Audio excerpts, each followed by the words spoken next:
Bonjour Monsieur Muller, merci de nous recevoir aujourd'hui au Centre culturel de Dizon. Est-ce que dans un premier temps, vous pourriez peut-être vous présenter, nous expliquer l'institution pour laquelle vous travaillez et puis un petit peu votre rôle à vous?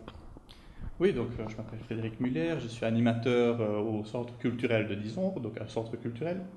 Et moi, je m'occupe en particulier de l'éducation permanente, c'est ma responsabilité surtout au centre culturel. Alors, Dizon, c'est pas connu par tout le monde, mais c'est juste à côté de Verviers, c'est une commune de 15 000 habitants, une des communes les plus précarisées de Wallonie.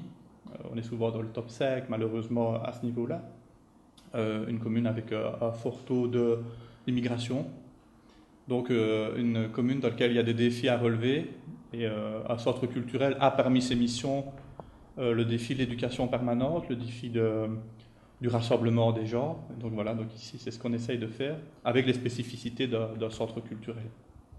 D'accord, donc nous, ce qui nous intéresse dans le cadre de notre projet, c'est le lien entre la culture et l'immigration. Est-ce que vous pourriez nous expliquer le rôle que vous, personnellement, dans votre institution, vous attribuez à la culture en tant qu'outil de cohésion sociale, en tant que facteur d'intégration des immigrés dans la société?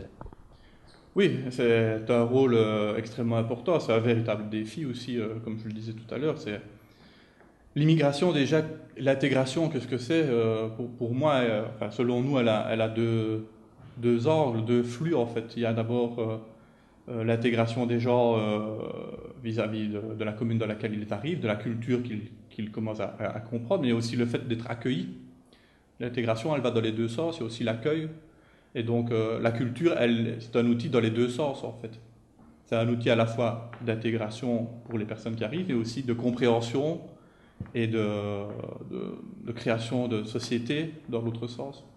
Donc voilà, nous ce qui nous intéresse au centre culturel, c'est justement de favoriser les rencontres culturelles, favoriser la diversité culturelle, le partage, euh, que ce soit pour les arrivants et pour ceux qui sont déjà là. Est-ce que les immigrés en général et plus particulièrement le public des réfugiés, peut-être les réfugiés syriens, afghans dont on parle aujourd'hui, représentent pour vous un public spécifique envers lequel vous avez imaginé des actions? C'est toujours difficile de parler de public spécifique parce que un public c'est par définition très hétérogène en fait. C'est protéiforme, donc c'est difficile de dire. Il y a toutes sortes de cultures qui arrivent, toutes sortes de profils finalement de gens qui arrivent chez nous. Maintenant, ce qu'on peut dire quand même, c'est qu'il y a un point commun qui est le fait d'être fragilisé, dans une situation précarisée, déboussolé.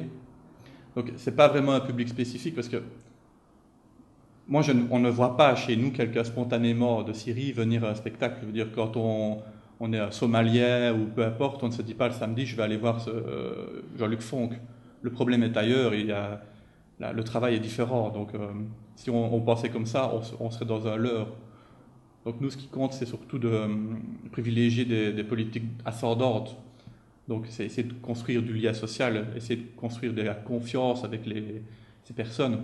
Et puis alors, à partir de là, essayer oui, de réinventer, d'être créatif par rapport à comment est-ce qu'on met en place une action sociale pour un public qui est dans cette situation-là. Est-ce que vous pourriez donner des exemples d'activités ou justement d'actions sociales que vous mettez en place qui permettent de créer du lien social et d'avoir une intégration de tous les types de populations ici dans la région? Mais le lien social, le centre culturel n'est pas capable d'en faire lui tout seul. Donc la première chose à faire, c'est déjà de se rassembler.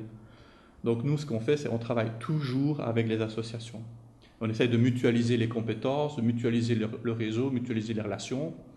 Donc on a par exemple chez nous ce qu'on appelle le comité de concertation, avec le plan de cohésion sociale, avec la régie de quartier, avec ce genre de choses, la maison médicale.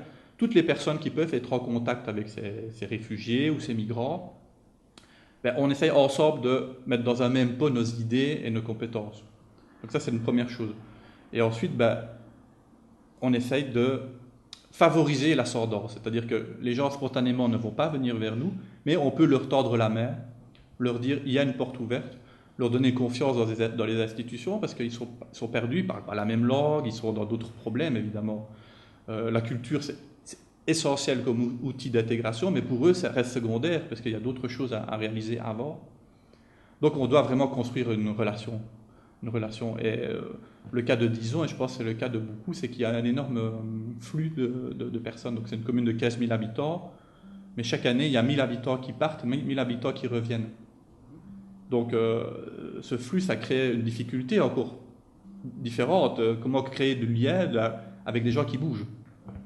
Donc, nous, notre point de vue, je pense que c'est le point de vue de beaucoup de centres culturels, c'est la construction d'un réseau associatif pour permettre...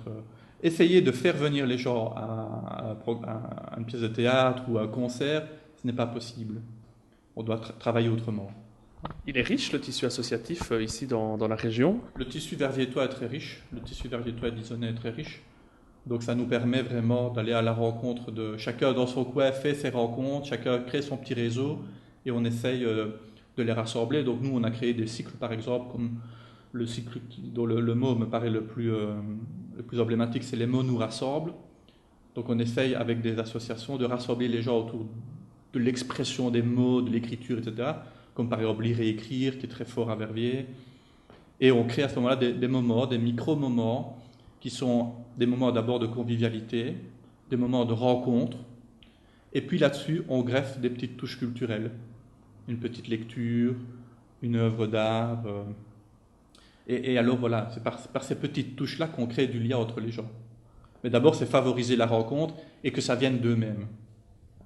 Dans une commune comme Dizon, qui compte dans sa population des vagues d'immigration de différentes générations, de différentes périodes, est-ce que vous pensez que la culture peut justement servir de ciment ou d'éléments qui aident à faire en sorte que ces personnes qui viennent de régions différentes du monde et les locaux apprennent à dialoguer, apprennent à mieux se connaître? Est-ce que la culture peut avoir cette ambition-là?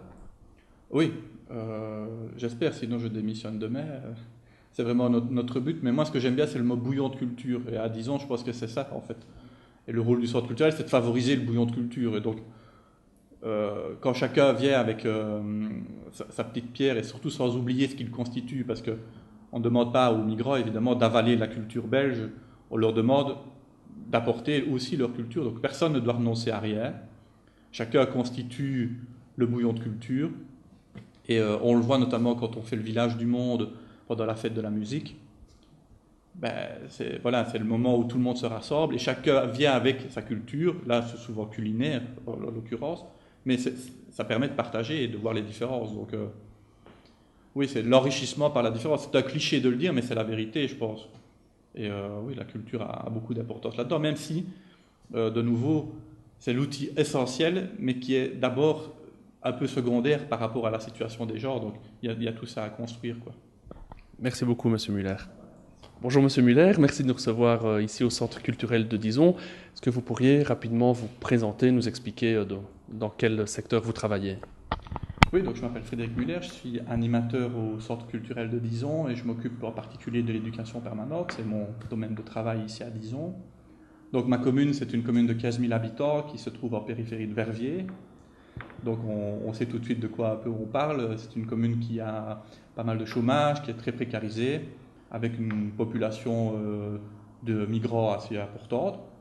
Et donc il y a du travail, il y a des défis à relever pour les actions culturelles qu'on mène ici au centre culturel. Vous pourriez nous préciser cette notion d'éducation permanente en lien avec un centre culturel? Oui, donc dans un centre culturel a 4 missions en fait, et une des missions c'est l'éducation permanente, et c'est ce volet-là qui va surtout s'intéresser à ce qui est l'intégration et le partage, etc. Donc je dirais qu'il y a 2 grands volets. Il y a le volet ascendant qui va être le volet comment est-ce qu'on peut aider les migrants, comment est-ce qu'on peut leur permettre de